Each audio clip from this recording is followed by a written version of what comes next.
Uh, this theorem is related to network analysis. This theorem convert complex sir नमस्कार नमस्कार sir अर्को colour change गर्नु न कस्तो यो त राम्रोसँग देखिँदैन network electric yellow colour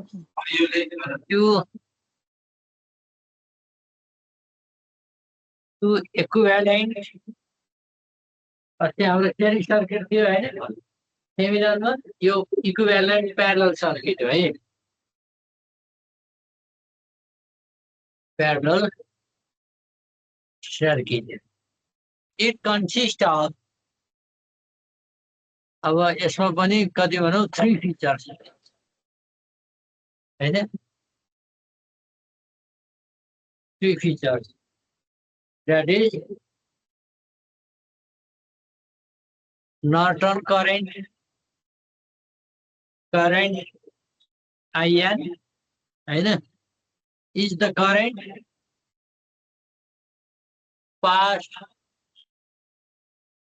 from the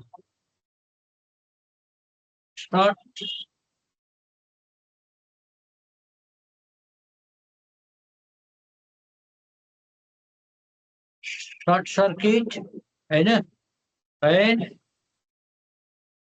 load resistance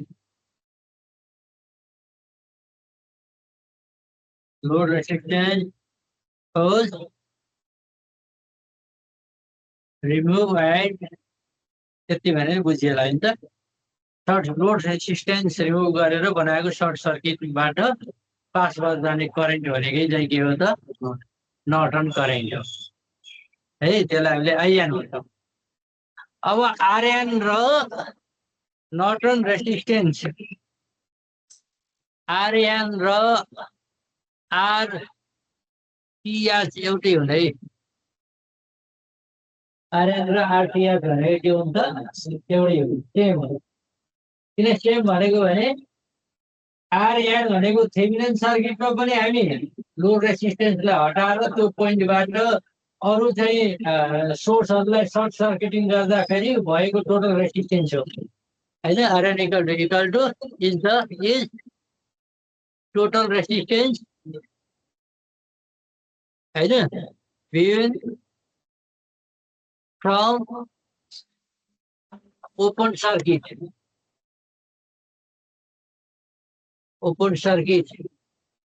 AB यो भनेको के हो त after removing load resistance हटाएर बनेको ओपन सर्किटबाट बनेको चाहिँ टोटल रेजिस्टेन्स हो हैन एन्ड शॉर्ट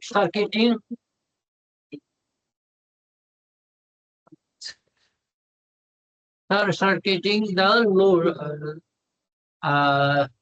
source हैन remaining internal resistance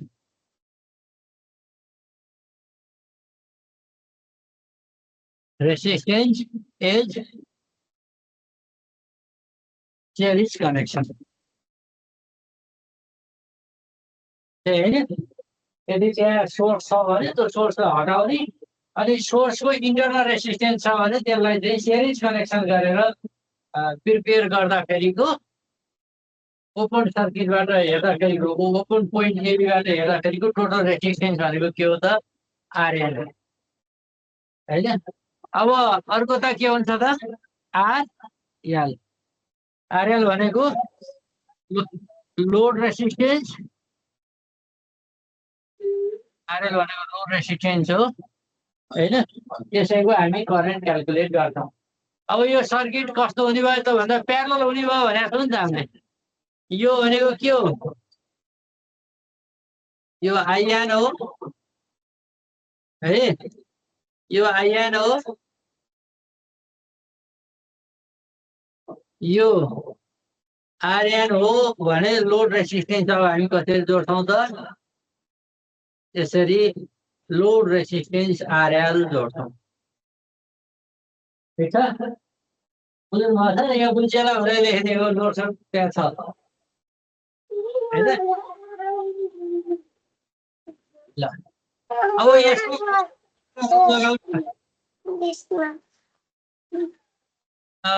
त्यहाँ बाबु नानी छन् भने म्युट गर्नु पर्यो है हजुरहरूले।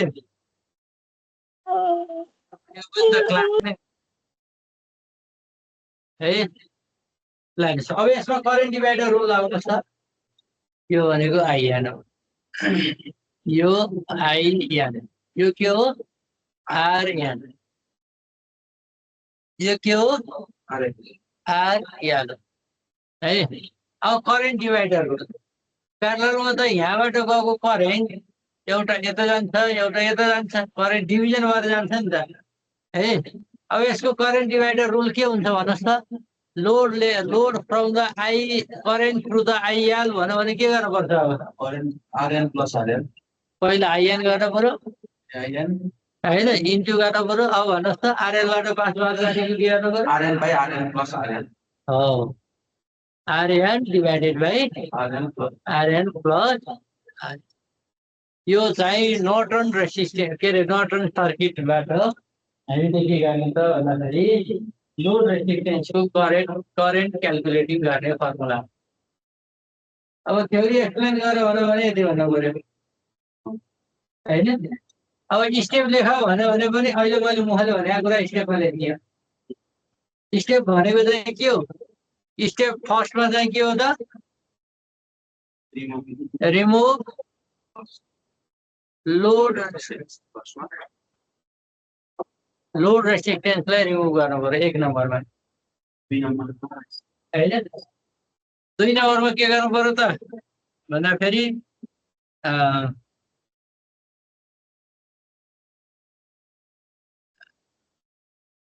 दुई नम्बरमा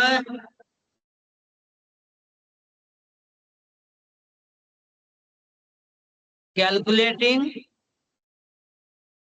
हैन, remove load resistance and short circuit it. Short circuit it, load resistance हटाउने अनि यसलाई के गर्ने त? सर्ट सर्किट गरिदिने। अब के गर्ने? क्यालकुलेटिङ करेन्ट थ्रु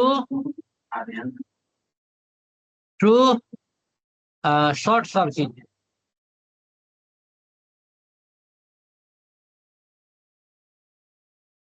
सर्ट सर्किटबाट पास भएर जाने करेन्ट के गर्नु पर्यो त? क्यालकुलेट गर्नु पर्यो हैन। अनि तेस्रो नम्बरमा के गर्नु पर्यो त? थर्ड नम्बरमा भन्दाखेरि हैन make load resistance open. Load रेसिस्टेन्सलाई के गर्ने? ओपन गर्ने।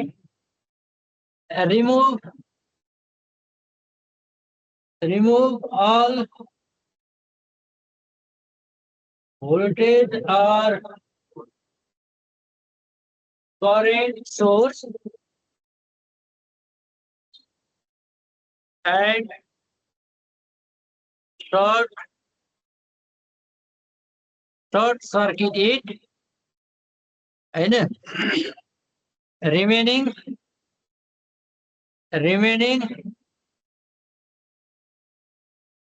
internal resistance भनेको if any भन्ने हैन त? if any यदि छ भने हैन त? remaining internal resistance in series। ठीक छ?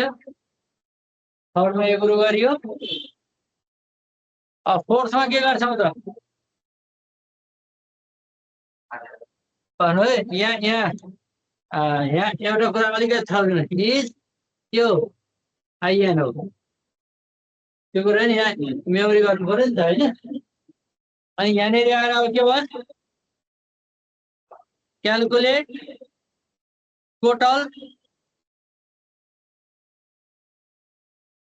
total resistance from open circuit point name ये भी गरेको छ भन्दै हो न हैन इज यो के हो त यो आर एन यति होइन फोर्थ स्टेपमा यो गर्यो त भनेको आर्यन हो अहिले डेफिनेसन यताउतिमा लेखिसकेको छ अब 5 मा गएर के लेख्छौ 5 यतातिर लेख्नु है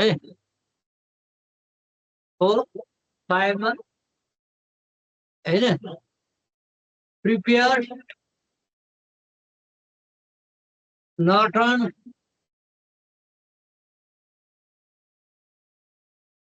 parallel circuit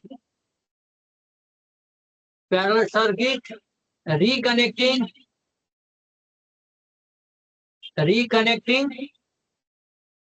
RL to get the IN and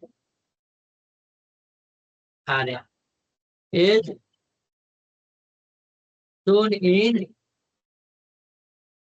figure alongside जस्तो यहाँको जस्तै यही फिगर जस्तो बनाउनु पर्यो है अनि 6 मा 6 चाहिँ यही हो now calculate load current using formula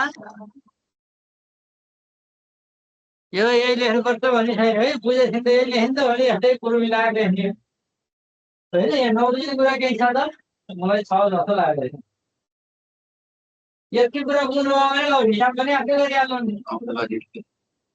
होइन त केही कन्फ्युजन छ त यहाँ अहिले थ्योरी लेखियो अहिले आएर हामी के लेखियो त अब यसको स्टेप्सहरू लेखियो ठिक छ स्टेपमा पनि थ्योरीको कुरा मैले प्रश्न हुने तरिकाले भनिदिएँ किन भाषा 6 मा मतलब नाउ भनेको नो भएछ नाउ क्यालकुलेट लोड करेन्ट अथवा current through the load resistance भन्ने पनि हुन्छ त्यहाँनिर